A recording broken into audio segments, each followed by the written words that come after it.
El Evangelio de María Magdalena, Madre de todos nosotros. Puedo preguntarte una vez más, ¿qué es lo que Él confió y qué recuerdos guardas de Él? Mis compañeros y yo no podemos concebir que el tiempo borre todo aquello.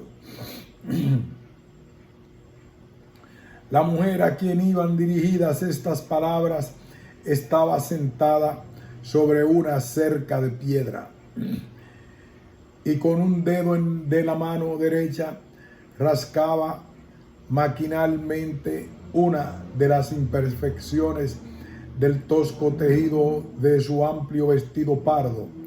Detuve la mirada en el largo velo descolorido por el tiempo que le cubría cabeza y hombros.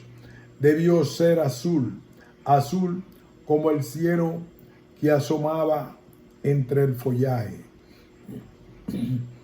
Hermana Miriam, continuó la voz, no me digas que hemos hecho todo este viaje en vano.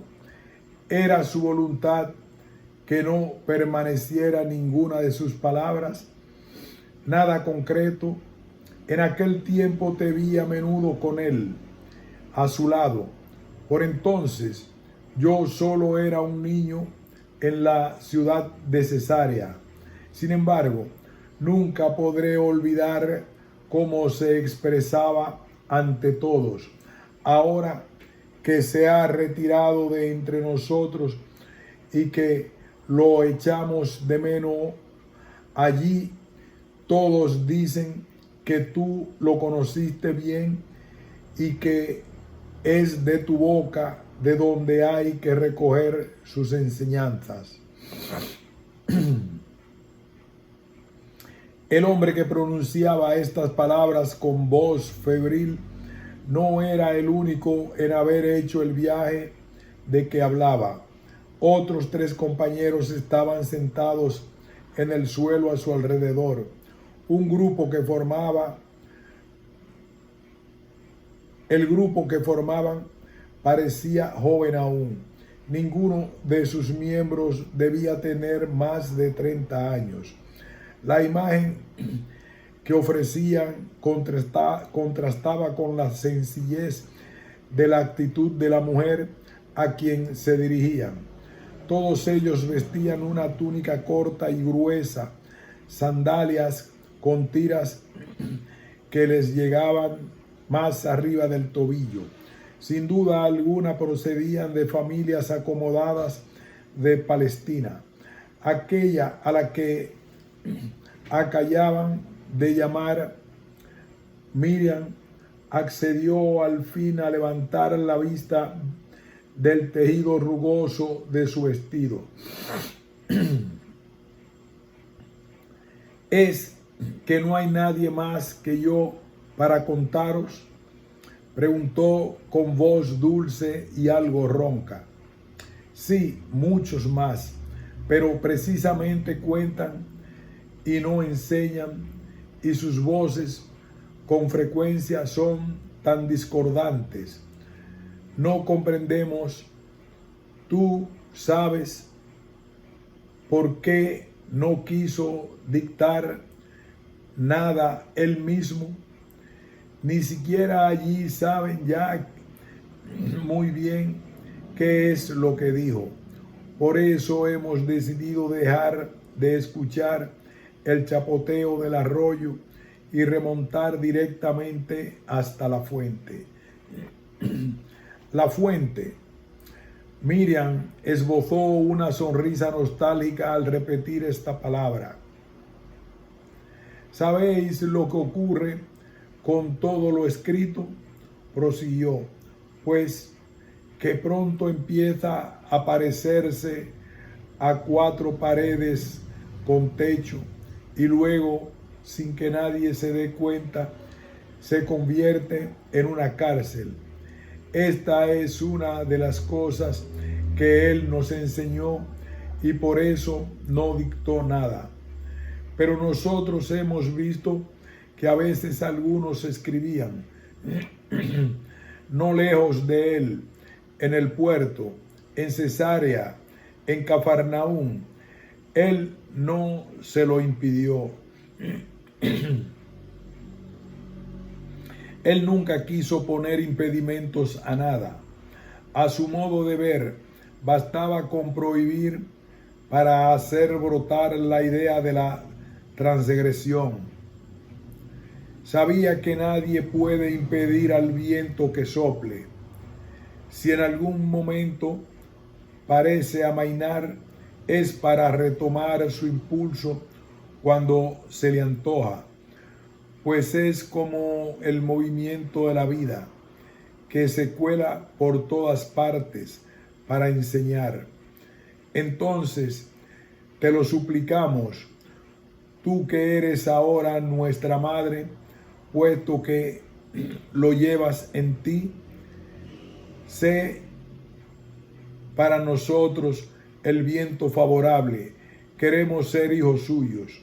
Al mismo tiempo que se quitaba el velo de la cabeza, Miriam se levantó y se apartó unos pasos de la hormaza. Vi entonces que los años habían dejado verdadera huella en su rostro.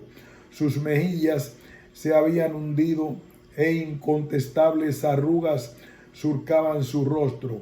Aún así seguía conservando su belleza, solo que ésta se había refugiado y concentrado en sus ojos, porque su mirada no había envejecido.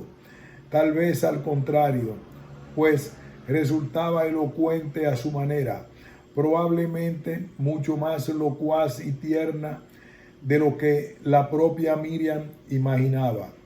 Al mirarla caminar, vi no lejos de allí un grupo formado por 4 o 5 mujeres y un anciano. Estaban todos sentados con la espalda apoyada en los árboles y parecían seleccionar granos de un canasto que iban echando sobre un gran cuadro de tela.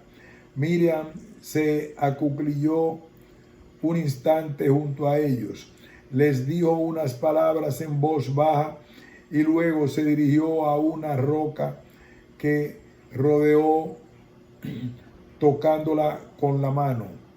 Finalmente volvió a sentarse en la cerca.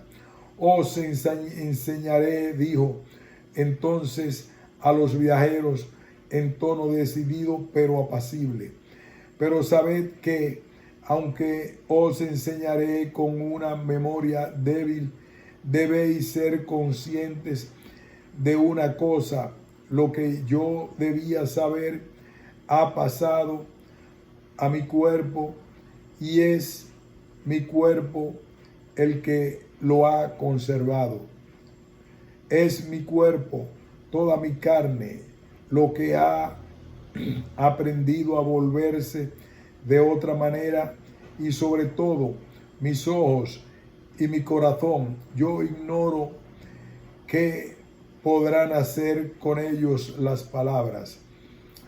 Amaneció un nuevo día sobre las cumbres áridas. Era una mañana de frío, a juzgar por los hilos de humo blanco que ascendían desde el valle rectos como flechas apuntando al cielo, tan azul como la víspera. Miriam se encontraba en la ladera de la montaña, en un lugar donde alguien había encendido una hoguera a la entrada de una cavidad en la roca, cerca de una cabaña de piedras secas y su cobertizo. Más abajo, en el guijarral y entre la maleza, se adivinaban unas cuantas cabras. El grupo de jóvenes de Cesarea ya estaba sentado sobre la paja del suelo. en un rincón próximo a la entrada de la cueva. Cuando Miriam vino a reunirse a ellos, noté que reinaba un ambiente febril y de recogimiento a la vez.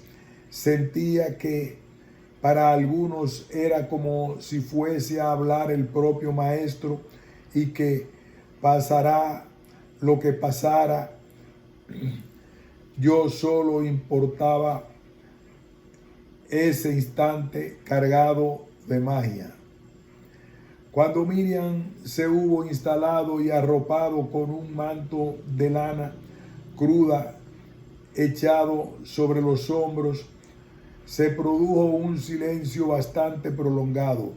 Fue entonces cuando uno de aquellos hombres sufrió un largo acceso de tos y los demás lo miraron con una mezcla de terrible incomodidad y de reproche. Por eso también Miriam se echó a reír. Aquí es donde empieza la enseñanza, declaró. Ellos no entendían. Sí, con una carcajada, pues el universo fue creado con la risa. Eso es lo que vosotros no sabéis y lo que yo también ignoraba hasta que Él me lo reveló. Una carcajada, ¿puedes explicárnoslo? El que había hecho la pregunta con expresión desconcertada sostenía una pequeña escribanía en equilibrio sobre las rodillas y apoyaba como podía sobre ella una hoja de pergamino virgen, al tiempo que con una de la otra mano removía una materia semilíquida y negruzca con un estilete flexible de un cuenco de barro. Claro que sí. ¿Acaso no es todo cuestión de juego y de alegría? Prosiguió Miriam. Si habéis hecho todo este camino, será porque hay una llama en vosotros, ¿verdad? ¿Qué es lo que os ha traído aquí si no es un poderoso impulso de alegría interior? Seguro que no lo habíais pensado. Siempre nos decimos que queremos saber, comprender, conocer y que así nos convertiremos en un hombre o una mujer capaz de manifestar la paz, pero no nos planteamos la verdadera pregunta. No indagamos en nosotros mismos, no buscamos qué es lo que nos empuja a buscar. Ahora bien, os lo he dicho, según las palabras de aquel que me enseñó lo que nos hace ser peregrinos y buscadores de la paz es el recuerdo de la alegría. Y ese recuerdo lo tenemos todos, muchas veces sin sospecharlo, aún en el abismo de nuestras más profundas tristezas. Lo tenemos en nosotros porque es el aliento de la vida, la marca indeleble de nuestro espíritu. Sin él no somos.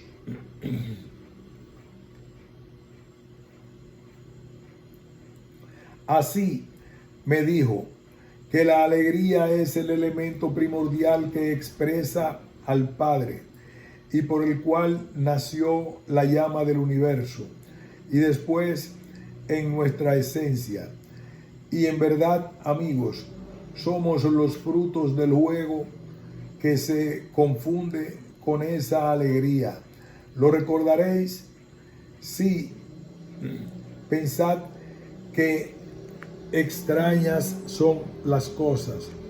Habéis atravesado el mar, habéis buscado en las montañas y ahora que os presentáis ante mí con semblante austero y mirada seria, yo me pongo a hablaros de juego y vuestra rigidez me divierte. Entonces el que sostenía la escribanía esbozó una sonrisa incómoda y posó al estilete. Finalmente,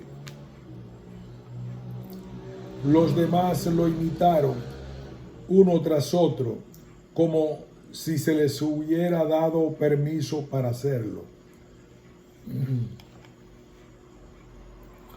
Madre, todos nosotros, dijo el hombre del estilete, cambiando de postura sobre la paja, ya empiezas a asombrarnos. He dedicado muchos años de mi juventud al estudio, pero no tengo recuerdo de ningún escrito antiguo que hable así de la alegría. Solo se habla de veneración y de inclinar cabezas. Nos han enseñado ante todo a temer al Eterno y a aquellos a quienes Él ha encomendado la tarea de guiarnos con sus leyes. ¿Puedes decirnos por qué?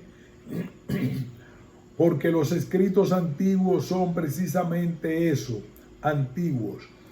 Quien teme no se alegra de la presencia de lo que dice venerar.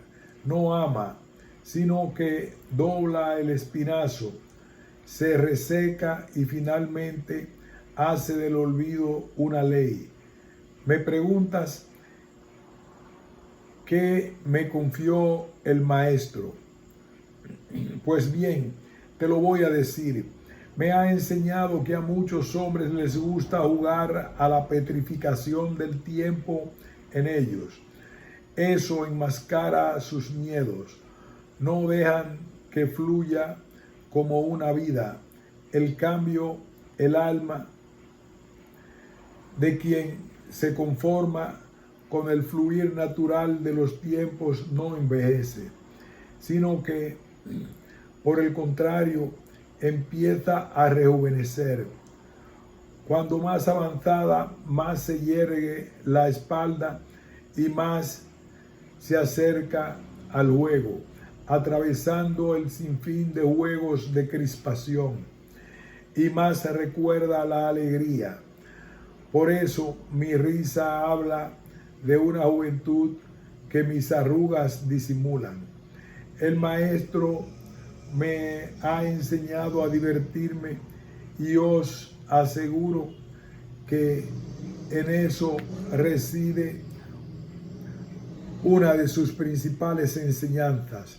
La alegría suelta los nudos, debilita la rigidez de la letra y la devuelve al lugar que corresponde, el de un velo transitorio. Pero cuando se desgarra ese velo, ¿cómo saber si no es sacrílego buscar otro camino detrás del que nos han transmitido los ancianos? ¿Acaso el Eterno no ha dado todo ya?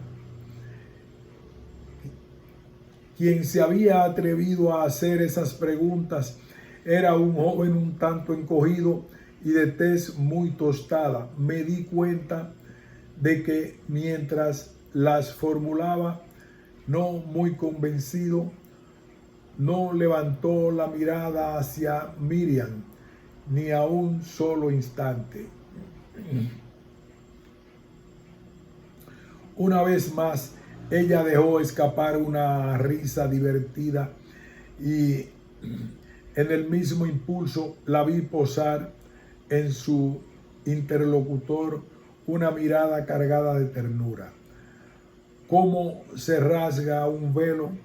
Pues cuando tomamos conciencia de que se trata de un velo.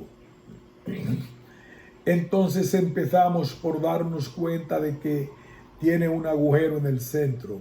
Ese agujero lo han provocado nuestras preguntas, nuestras insatisfacciones, nuestra sed de rejuvenecer. ¿Qué vamos a hacer?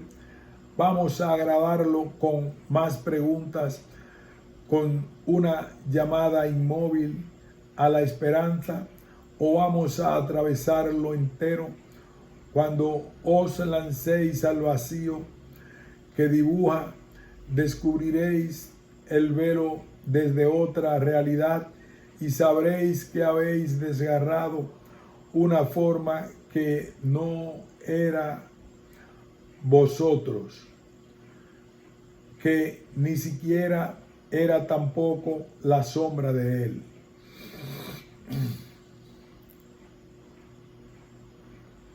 Y que nos empequeñecía. Si os digo esto es porque lo he comprendido yo misma. Para rasgar un velo y lanzarse a lo que aparenta ser un vacío, hay que haber pasado por la experiencia del desequilibrio y viajando lo suficiente. Vosotros estáis en el desequilibrio que el Maestro ha suscitado en vosotros y por eso habéis venido a buscarme, esperando encontrar un nuevo puerto con un barco en condiciones de navegar. Pero no os equivoquéis, amigos. El equilibrio que os enseñaré a través de mi voz y del lenguaje de mi corazón será el de unas puertas abiertas a la visión de otro velo y luego de otro vértigo.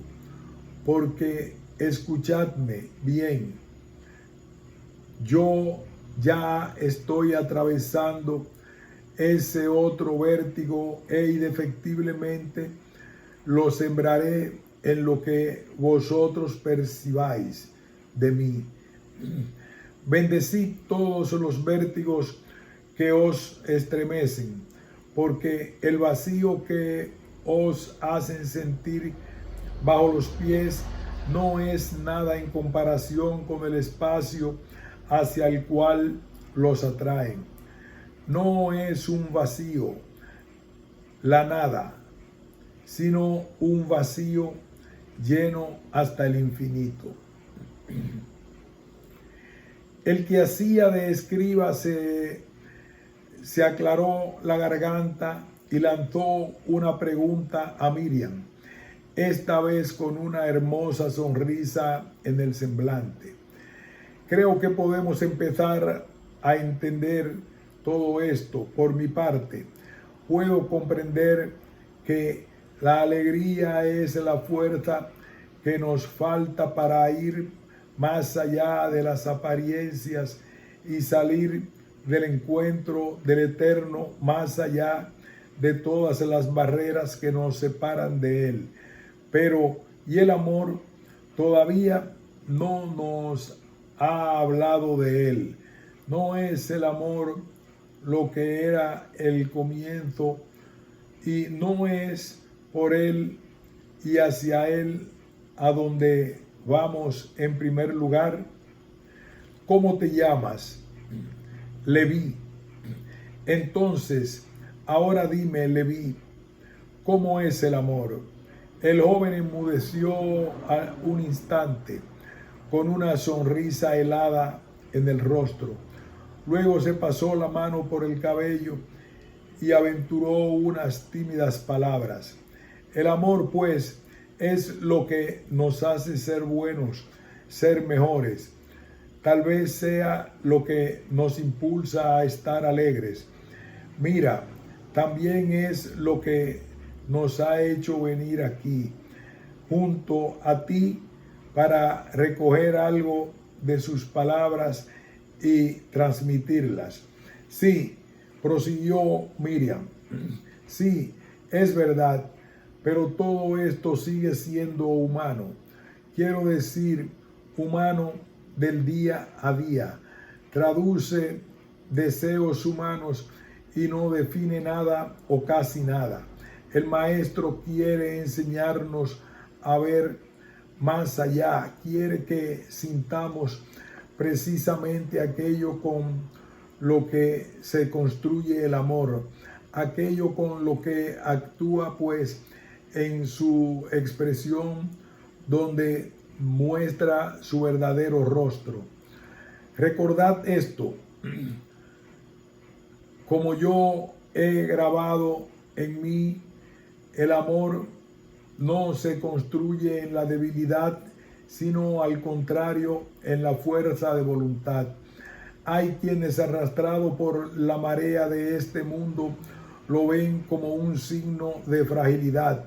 Para ellos el amor apenas tiene valor que una palabra manipulable en función de las necesidades. En verdad, el amor se construye con ladrillos de voluntad y en verdad también discernimiento, pues el que se derrama sin cuidado no da sino que ensucia lo mejor. El cuidado, la vigilancia hacen crecer tanto al que recibe como al que da, y a través de estos se revela por tanto lo sagrado que reside en el centro del dar. También se me enseñó que el amor que supera a los amores solo florece cuando no hay juicios en la ecuanimidad. En tanto, no se manifiestan a trocitos elegidos en función de cada necesidad, sino siempre por completo y a todos. Sin embargo, no todos lo reciben completo y a todos. Sin embargo, no todos lo reciben porque saben recibir es una fuerza que se cultiva y que muy pocos poseen todavía. Por eso, aunque es cierto que el amor llama a todas las puertas, también lo es que nunca los derriba. Su poder reside en su paciencia. Amar es no retener nada y al mismo retener aquello que puede cegar. Amar es aprender a convertirse en un ojo en la cumbre de una montaña y al mismo tiempo una mano en el fondo del valle. Finalmente la unión del puño que sabe levantarse y del corazón que solo expresa ternura. Se produjo un larguísimo silencio. Me dio la impresión de que la boca de la cueva donde se encontraba se apartaba del transcurso del tiempo e incluso que se sustraía de su paisaje de montaña. Miriam acabó por levantarse como para dar un respiro al alma y se acercó a acariciar a una cabra que vagaba por allí. Entonces uno de los jóvenes juntó valor para lanzarle esta reflexión. No quiero comentar lo que se medita.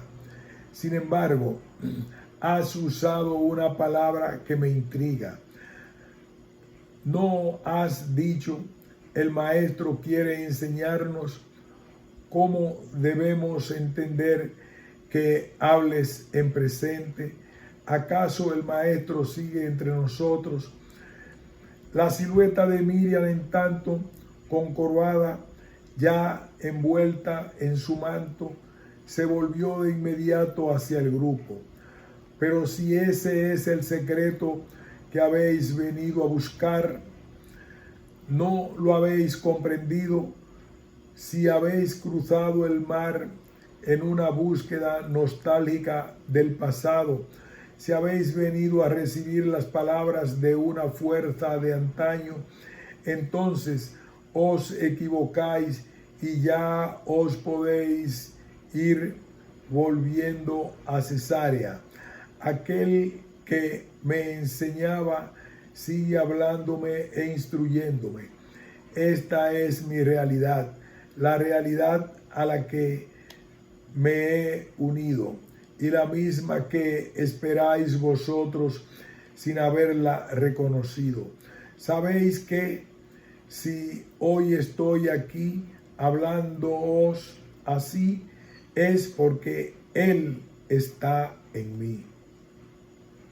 El Maestro, no, su mirada, o más bien lo que habita, es humano, pero humano en un sentido en que vosotros aún no lo podéis concebir. De esa humildad total por la cual lo divino cobra su sentido, ¿entendéis? Para Él, solo el presente significa algo. Recordad eso. Solo apartando los pliegues del velo del presente se encuentra el espacio interior que se ríe de las edades y de sus torrentes de sufrimiento. Os lo aseguro, es en la esencia del presente donde se encuentra la esencia del Maestro y el principio de la vida sin fin. No podría decirlo más claramente. Aquel a quien hemos conocido es la máscara aceptada y es el camino cuya existencia nos revela. Él nos enseña cómo encontramos a nosotros mismos tras los velos.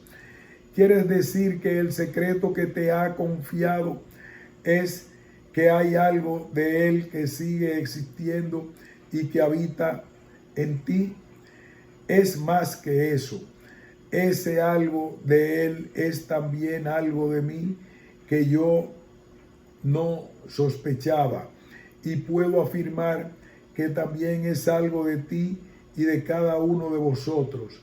En verdad es lo esencial de todos nosotros. Se llama Él en nosotros. Pero ¿cómo transcribiré esto?, exclamó Leví.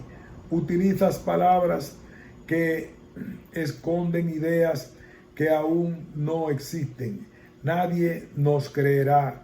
¿De verdad es eso lo que te ha confiado? Eso es lo que Él me ha hecho sentir, experimentar y vivir. Y eso,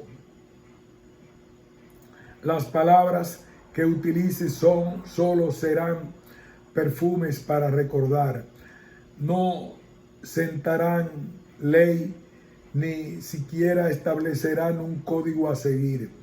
No enseñarán a mirarnos a nosotros mismos en nuestra sencillez primordial. Nos enseñarán a mirarnos a nosotros mismos en nuestra sencillez primordial, en lo alto de la escala a través de la cual hemos atravesado las realidades. Esta vez Leví dejó la escribanía sobre la paja del suelo y un tanto incómodo miró largo rato a Miriam. No acabo de entenderlo, dijo al fin. Es porque escuchas con tus oídos, Leví. Con dos oídos se escucha, pero no se oye. El Maestro ha hecho brotar en mí y por lo tanto en todos vosotros las semillas de otra comprensión del ser. Es una comprensión que abre el tercer oído, el del corazón, y de ese es de donde surge la percepción interior de lo que es. Lo real que se oculta tras las realidades nos dice entonces: existe una luz en vosotros que es vosotros, ese vosotros inmutable y que nada puede mancillar. lo que os une al Padre. Y el Maestro, entonces, ¿quién es Él si nos remite a nosotros? Él es el recordatorio de la visión interior, el signo de la fusión prometida a todos y cada uno. Él ya es tú en lo que espera Leví. Los hombres del grupito se pusieron a hablar entre ellos. Miriam se acercó al fuego para avivarlo con unas ramitas y vi que el sol hacía brillar el mar en algún punto del horizonte. En ese instante mi mirada se retiró y fue a refugiarse en los repliegues del tiempo para tomar una inspiración. Otra cosa la llamaba, otra página de la historia de todos nosotros. Pronto se expandió. Había arena, una arena ondulante como olas en el viento, dorada y cálida. Luego mi visión abarcó unas dunas que morían casi en el agua misma de un río muy azul, muy suave.